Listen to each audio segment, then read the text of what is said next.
జనజీవాలతో తొలకిసలాడే సకల పోషకాల గని.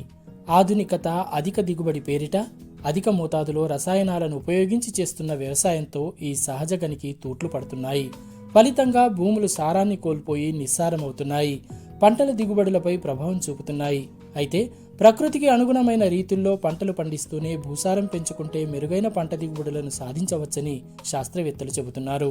అందుకు చెరువు మట్టి దోహదపడుతుంది. అది ఎలాగో తెలియాలంటే ఇది చూడండి.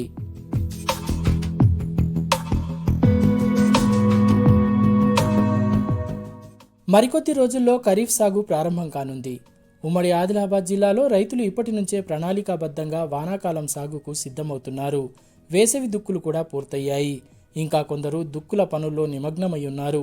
మరోవైపు చెరువు మట్టిని పంట భూములకు తరలించే పనిలో కొందరు రైతులున్నారు. చెరువు మట్టి పూడిక వల్ల భూమి నాణ్యత పెరుగునుండటంతో రైతులు ప్రస్తుతం చెరువు మట్టిపై దృష్టి సారించారు. సమీపంలోని చెరువుల నుంచి నీటిపారుదల శాఖ అధికారుల అనుమతితో చెరువు మట్టిని తీసుకుని తమ పంట భూములకు చేరవేస్తున్నారు. పంట భూముల్లో భూసారం పెరగడానికి ఈ చెరువు మట్టి దోహదపడుతుండటంతో రైతులు ఈ చెరువు మట్టి వైపు మొగ్గు చూపుతున్నారు. ఈ చెరువు మట్టి వల్ల రైతులకు ఎన్నో రకాల ప్రయోజనాలు ఉన్నాయని వ్యవసాయ శాస్త్రవేత్తలు చెబుతున్నారు.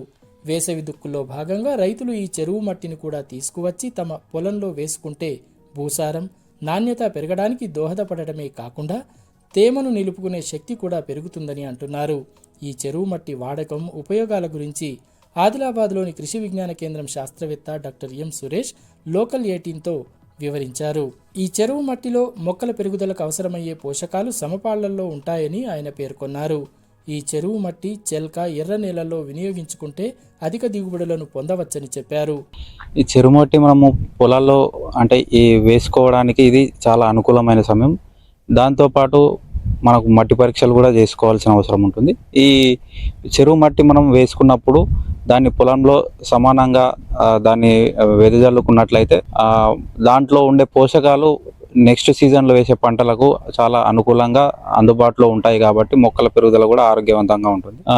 చెరువు మట్టిని కూడా మనం అంటే పొలంలో వేసుకునే ముందు ఒకసారి దానిలో కూడా మట్టి పరీక్ష కనుక చేసుకున్నట్లయితే దాంట్లో కొన్ని రకాలైన హెవీ మెటల్స్ కానీ లేకపోతే కొన్ని భారలోహాలతో పాటు కొన్ని చౌడు లక్షణాలు, ఇంకా సున్నం పాలు అధికంగా ఉండడం, ఇటువంటి ఏమన్నా లక్షణాలు ఉంటే ఆ మట్టిని మనము విస్మరించి వేరే మంచి మట్టిని మనం తీసుకున్నట్లయితే మనకు ఉపయోగకరంగా ఉంటుంది. అట్లా కాకుండా మనం వేసే మట్టిలో కనుక ఇటువంటి భారలోహాలతో కూడిన లేకపోతే అధిక క్షారత్వము లేదా ఆమ్లత్వము లేదా చౌడు లక్షణాలు, సున్నం పాలు అధికంగా ఉన్న మట్టిని కనుక మనం వేసినట్లయితే మనము ఉన్నదానికంటే అంటే మనకు కావాల్సిన ప్రయోజనాలతో కంటే మనకు నష్టం అనేది ఎక్కువగా జరుగుతుంది. కాబట్టి మనం ఈ లక్షణాలను మొదటగా మట్టి పరీక్షలు చేసుకున్న తర్వాత, అంటే ఆ చెరువు మట్టిని మట్టి పరీక్ష చేసుకున్న తర్వాత మనకు అనుకూలంగా ఉంటే దాన్ని మనము పొలాల్లో వేసుకున్నట్లయితే మనకు మొక్కల పెరుగుదలకు కావాల్సిన అనేక రకాలైన అంటే భౌతిక,